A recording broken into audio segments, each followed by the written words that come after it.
Maître Claude Maintenon, avocat du président Laurent Gbagbo, explique la décision de la Cour africaine des droits de l'homme. C'est une ordonnance, c'est-à-dire une décision provisoire prise par la Cour africaine des droits de l'homme et des peuples, en attendant qu'elle statue sur le fond sur la requête de Laurent Gbagbo. La Cour ordonne donc à la Côte d'Ivoire de suspendre la mention de la sanction pénale du casier judiciaire de Laurent Gbagbo et de prendre toutes les mesures nécessaires en vue de lever immédiatement tous les obstacles empêchant le requérant de s'inscrire sur la liste électorale.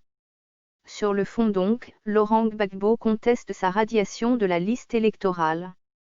Ses recours en août dernier avaient tous été rejetés en Côte d'Ivoire.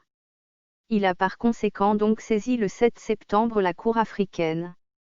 Sa radiation de la liste avait été entraînée par une condamnation en son absence à 20 ans de prison pour l'affaire dite du braquage de la Banque commerciale des États d'Afrique de l'Ouest, par la justice ivoirienne en janvier 2018, alors qu'il était détenu à La Haye par la CPI.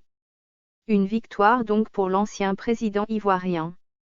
Pour autant, sa radiation n'était que l'un des 3 arguments avancés par le Conseil constitutionnel pour justifier le rejet de sa candidature à la présidentielle. Les juges avaient aussi invoqué le fait qu'il n'avait pas signé en personne sa déclaration de candidature. Et qu'il n'avait pas non plus expressément renoncé à son statut de membre de droit du Conseil constitutionnel, autre motif d'irrecevabilité de candidature.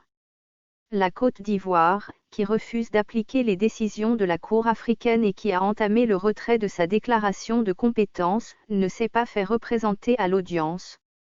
C'est une décision satisfaisante pour les intérêts de mon client, parce que pour lui, il était essentiel que ce droit fondamental fût reconnu.